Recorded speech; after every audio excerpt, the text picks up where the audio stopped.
सादर प्रणाम। मैं नीरजा चौधरी आपके अपने चैनल इन्फोनी कॉर्नर में एक बार फिर आप सभी का स्वागत एवं अभिनंदन करती हूँ। हमारा जो आज का टॉपिक रहेगा वो हमारा टॉपिक रहेगा सेक्स डिटर्मिनेशन से संबंधित। एक्चुअली आज के टॉपिक में जो हम चीज पढ़ने वाले हैं पहले उसको पॉइंट आउट कर लेते हैं और आज के वीडियो में कुछ नई चीजें शामिल की हैं जिसमें आपका इन्वॉल्वमेंट चाहिए होगा। पहली चीज क्या पढ़ेंगे वो बता लेते हैं। हम पढ़ेंगे कि सेक्स डिटर्मिनेशन होता क्या है एज अ डेफिनेशन और as a one line answer. Sex determination क्या होता है। नेक्स्ट हम पढ़ेंगे कि इंसेक्ट्स में सेक्स डिटर्मिनेशन कैसे होता है। नेक्स्ट हम पढ़ेंगे बर्ड्स में सेक्स डिटर्मिनेशन कैसे होता है और लास्ट ह्यूमन में सेक्स डिटर्मिनेशन कैसे होता है। ये हमारे जो आज के टॉपिक रहेंगे ये तो थे वो। दूसरी चीज आप वीडियो पूरा देखिएगा और ध्यान से देखिएगा क्योंकि वीडियो में कुछ क्वेश्चंस को ऐड किया गया है तो उन क्वेश्चंस के आपको आंसर बताने हैं और नीचे कमेंट बॉक्स में आप उनके आंसर लिख के बताइएगा क्योंकि कुछ ऐसे इंपॉर्टेंट क्वेश्चंस हैं जो अलग अलग कंपटीशन में भी पूछे गए हैं और अगर बोर्ड वाले स्टूडेंट्स के पॉइंट ऑफ व्यू से कहूं तो वन लाइनर क्वेश्चंस उनके लिए भी बहुत महत्वपूर्ण है। तो टॉपिक स्टार्ट करते हैं। जैसे कि शुरुआत में ही कहा कि लिंग निर्धारण या सेक्स डिटर्मिनेशन क्या होता है। देखिए किसी भी तरीके से यानी कि कोई भी ऑर्गेनिज्म है, ठीक है, कोई भी ऑर्गेनिज्म है, कोई भी जीव है, उसमें सेक्स डिटर्मिनेशन का मतलब ये हुआ कि उस जीव में मेल और फीमेल के विषय में बताना कि कौन सा जीव मेल है और कौन सा जीव फीमेल है, ये डिटेक्ट करना क्या कहलाता है, सेक्स डिटर्मिनेशन कहलाता है। मीन्स टू से कोई भी ऑफ स्प्रिंग है उस ऑफ स्प्रिंग को कैटेगराइज करना एज ए मेल और एज अ फीमेल, तो ये कहा जाता है सेक्स डिटर्मिनेशन कि हम उसको कैसे डिटरमाइन कर रहे हैं यानी कि उसको किस रूप में निर्धारित कर रहे हैं। अब देखिए जो इसमें क्या होता है एक्चुअली जो ये सेक्स का जो डिटर्मिनेशन होता है ये सेक्स डिटर्मिनेशन 2 फैक्टर्स पे काम करता है यानी कि किसी भी सेक्स के जो भी डिटर्मिनेशन यहाँ पर होगा उसके लिए 2 फैक्टर रिस्पॉन्सिबल होते हैं। पहला फैक्टर रिस्पॉन्सिबल होता है जिसे हम कहते हैं पर्यावरणीय कारक या इन्वायरमेंटल फैक्टर, ठीक है, इन्वायरमेंटल फैक्टर।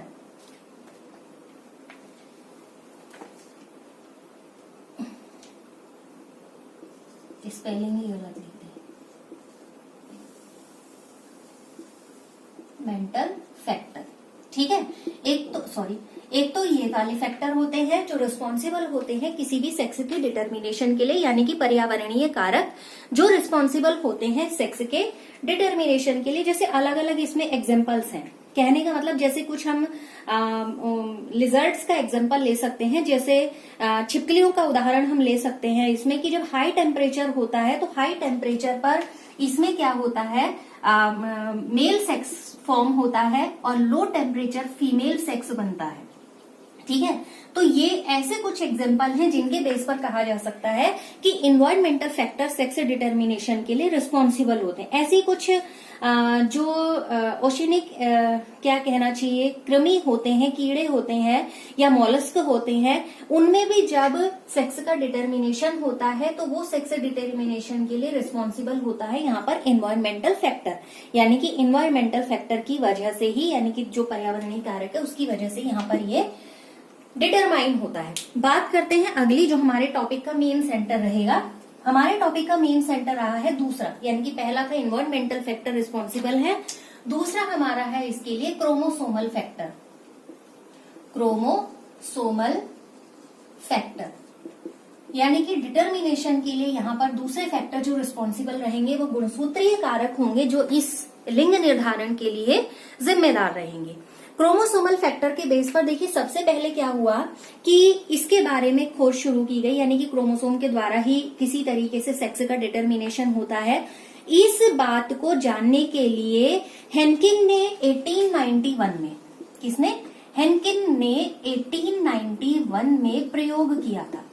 लेकिन ये प्रयोग जो था हेनकिन का ये प्रयोग था उनका कुछ इंसेक्ट्स को लेकर और कुछ इंसेक्ट्स में भी उन्होंने जो शुक्र जनन प्रक्रिया होती है जिसे स्पर्मेटोजेनेसिस कहते हैं यानी कि हमने पढ़ी है वो प्रक्रिया की, इस प्रक्रिया के अंतर्गत क्या होता है, शुक्राणुओं का निर्माण होता है, स्पर्म्स फॉर्मेशन होती है। तो जब उन्होंने हैंकिंग ने 1891 में कुछ कीड़ों के बारे में वो अध्ययन कर रहे थे, तो उन्होंने देखा कि जब स्पर्मेटोजेनेसिस का उन्होंने अध्ययन किया इंसेक्ट्स पर, तो वहां पर उन्हें लगा कि इस प्रक्रिया के दौरान कुछ एक अलग तरीके का एक नाभिकीय संरचना यहाँ पर स्पष्ट होती है। ठीक है, यानी कि न्यूसेलर स्ट्रक्चर कुछ ऐसा बनता है कि जो एक विशेष प्रकार का होता है। हालांकि वो उसे बहुत ज्यादा डिटेल तो नहीं कर पाए थे, लेकिन उन्होंने इस चीज को एक्सप्लेन किया और उन्होंने कहा ये एक विशिष्ट संरचना है। और उन्होंने देखा कि लगभग जो 50% जो शुक्राणु थे, वो लगभग 50% जो शुक्राणु थे, वो 50% शुक्राणुओं में ये वाली स्पेशल जो संरचना की बात कर रहे हैं, वो स्पेशल संरचना मिलती थी और बाकी में वो स्पेशल संरचना नहीं पाई जाती थी। तो हैंकिंग ने जो ये स्पेशल संरचना मिल रही थी, इसको उन्होंने नाम दिया एक्स बॉडी, यानी कि एक्स काइल। ठीक है, उन्होंने इसको क्या नाम दिया, एक्स बॉडी या एक्स काइल। अब धीरे धीरे क्या हुआ कि वो इसके बारे में जैसा बहुत डिटेल तो नहीं कर पाए, उसको एक्सप्लेन नहीं कर पाए, लेकिन फिर धीरे धीरे क्या हुआ, रिसर्च आगे चलती गई, लोगों ने उनके इस बेस पर प्रयोग किए। प्रयोग करने के बाद वहां पर देखा कि जब जो ये यहाँ पर हैंकिंग ने एक्स बॉडी बताई है, एक्चुअल में ये क्या है, एक क्रोमोसोम है। ठीक है, ये क्या है, गुणसूत्र है, क्रोमोसोम है। और ये कैसे क्रोमोसोम है, ये है एक्स क्रोमोसोम। तो इनको वहां से नाम दिया गया, एक्स बॉडी ना कहकर बाद में कहा गया एक्स क्रोमोसोम्स। तो अगर हम बात करें यूनिसेक्सुअल और बाइसेक्सुअल एनिमल्स की, या कोई भी जीव हम ले लें उसकी, तो उसमें क्या होता है कि एक मतलब क्रोमोसोम का एक जोड़ा जो बनता है, वो किसको डिटरमाइन करता है, वो सेक्स क्रोमोसोम को डिटरमाइन करता है। यानी कि वो ये बताता है एक जोड़ा कि ऑफ स्प्रिंग का जो सेक्स होगा, यानी कि ऑफ स्प्रिंग जो बनेगा वो मेल बनेगा या फीमेल बनेगा। ठीक है, यानी कि वो बॉय होगा या गर्ल होगा। तो ये वो एक जोड़ा जो ये डिटरमाइन करता है, उसे बोला जाता है सेक्स क्रोमोसोम। बाकी जैसे जी इसके अलावा सिर्फ वो एक जोड़ा होता है जो डिटरमाइन करेगा, जो उसके लिए रिस्पॉन्सिबल होगा कि ये क्या होगा, रिजल्ट क्या होगा, सिंगल पेयर। बाकी जितने होंगे वो कहे जाते हैं ऑटोसोम। ठीक है, वो सारे के सारे क्या होते हैं, ऑटोसोम, यानी कि वो सारे के सारे जोड़े एक से होते हैं। ठीक हो गया। अब इसमें अगली बात हम करें कि एक प्रश्न तो आपसे मेरा ये है कि सबसे पहले जो सेक्स डिटर्मिनेशन से संबंधित काम किया था वो किसने किया था। तो पहला प्रश्न मेरा आज का आपसे ये है, तो आप इसे कमेंट बॉक्स में जरूर लिखिएगा। अगली बात इसके आगे करते हैं। अगली बात ये है कि जैसे कुछ इंसेक्ट्स में सेक्स के डिटर्मिनेशन से रिलेटेड अलग अलग तरीके से प्रयोग किया गया, क्योंकि देखिए अगर ह्यूमन सेक्स डिटर्मिनेशन की बात करते हैं तो अदर स्पीशीज में भी, यानी कि अदर ऑर्गेनिज्म में भी उसके डिटर्मिनेशन के बारे में जानना जरूरी हो जाता है। तो यहाँ पर क्या किया गया, इंसेक्ट्स पर जब इस चीज को प्रयोग किया गया, जैसे आप कॉकरोच ले लें या ग्रास हॉपर ले लें या बग्स ले लें, तो इनमें क्या हुआ, जो सेक्स क्रोमोसोम होता है यानी कि सेक्स डिटर्मिनेशन होता है, वो क्या होता है, XO प्रकार का होता है।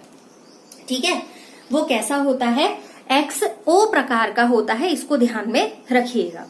ठीक है, अगली चीज जो ये XO प्रकार का है, इसे कहा जाता है, यानी कि अगर इसको लिखने की बात करें तो ये कैसा होता है, XX, यानी कि अगर दो तरीकों की हम बात करें तो ये होगा XO और XX।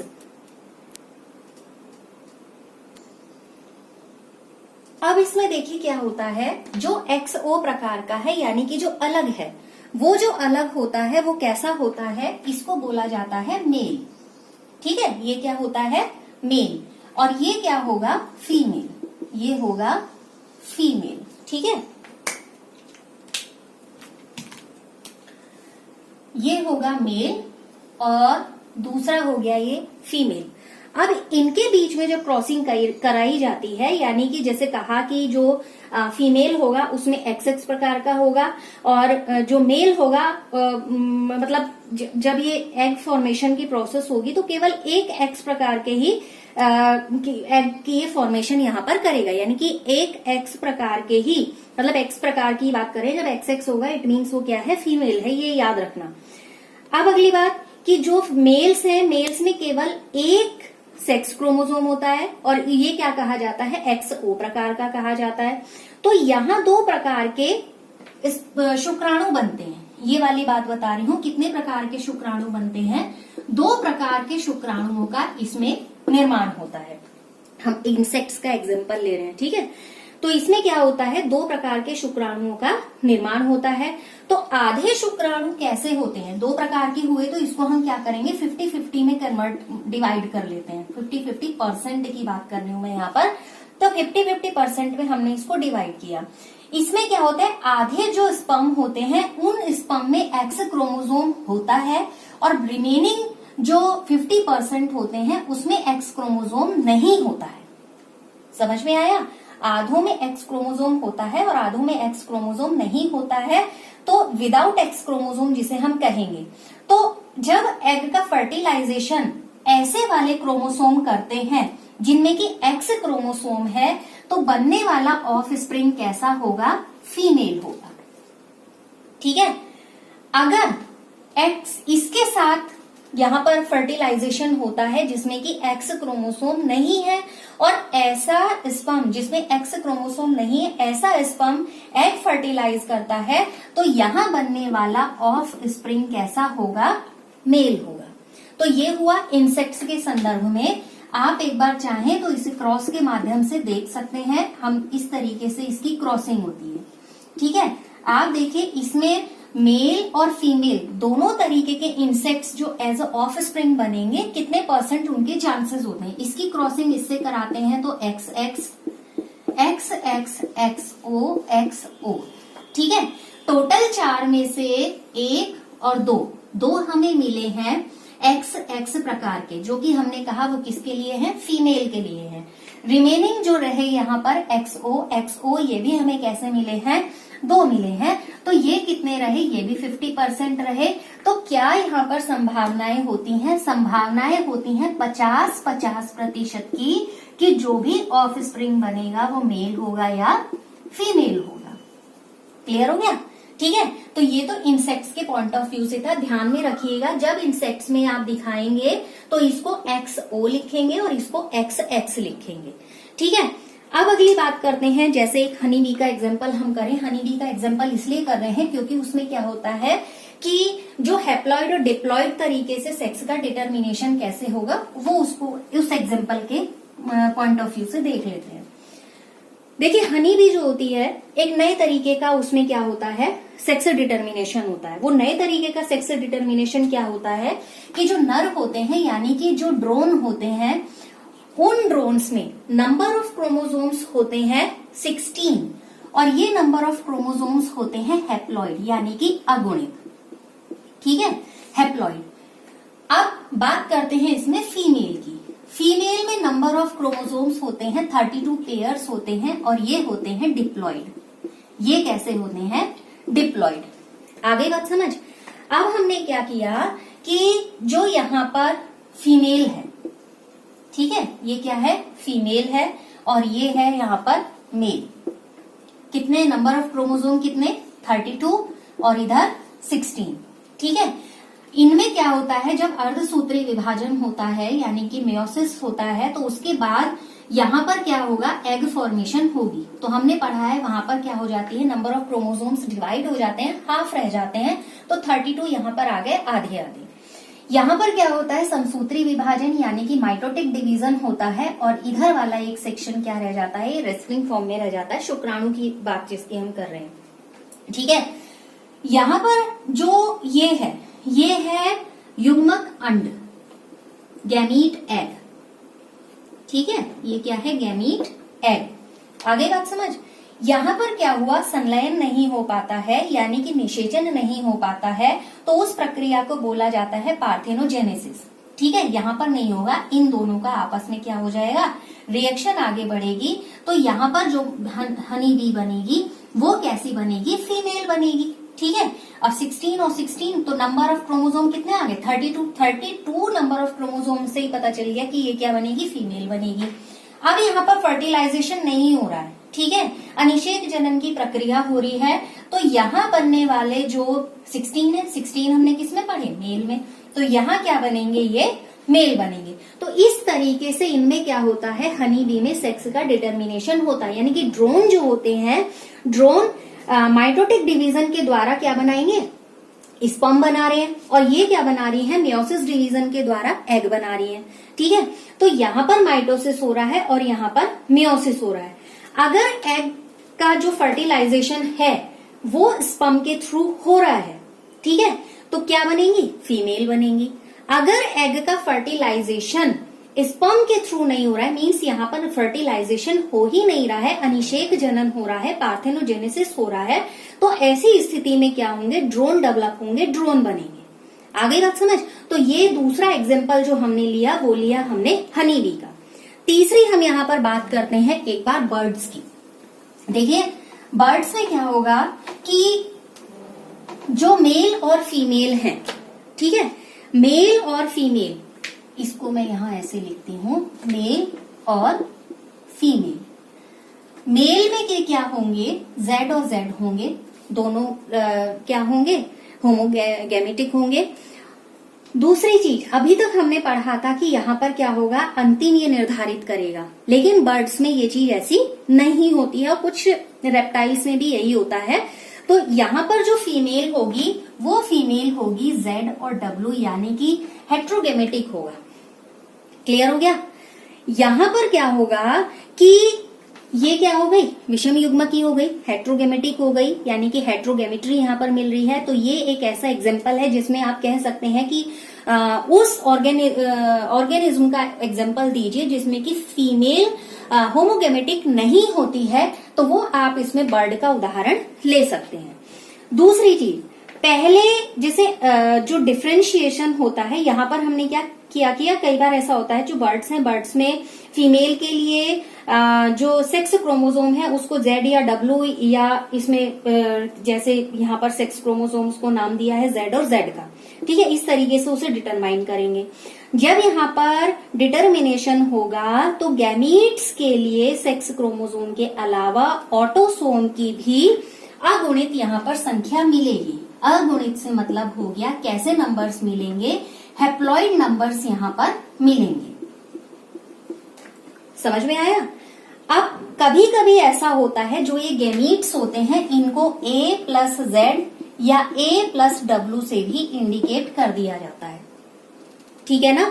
तो यहां पर ऐसी कंडीशन में डिप्लॉयड फीमेल बनेगा और वो कैसा होगा? A प्लस जेड डब्ल्यू, ठीक है। इसको देखिए, यहां पर एक बार क्रॉस को देख लेते हैं तो समझना इजी हो जाएगा कि किस तरीके से डिटर्मिनेशन होगा। ठीक, इनके बीच में क्रॉसिंग होती है, क्रॉसिंग हुई ये, ठीक है, सेम क्रॉसिंग ही रहेगी। यहां पर क्या हुआ? Z Z, Z W, Z Z, और ये जेड डब्ल्यू।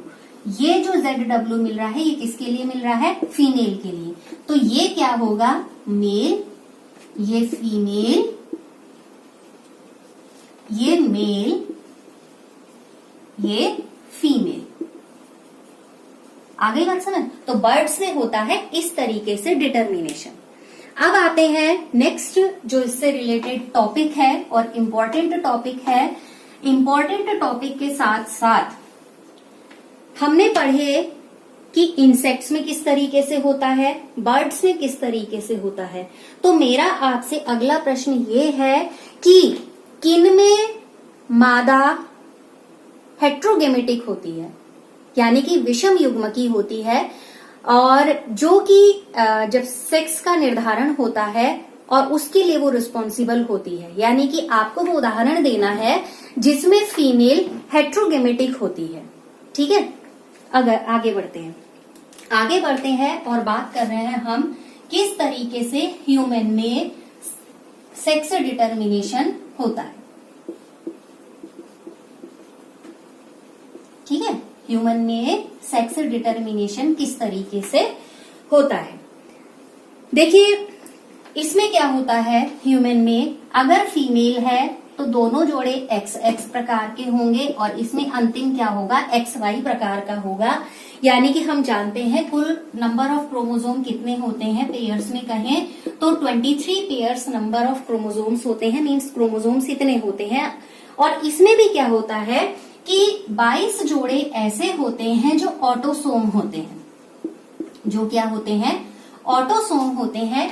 जो अंतिम जोड़ा होता है वही अंतिम जोड़ा रिस्पॉन्सिबल होता है ऑफ स्प्रिंग के सेक्स डिटर्मिनेशन के लिए, ठीक है। यानी कि वो आखिरी जोड़ा सेक्स को डिटरमाइन करने का काम करता है।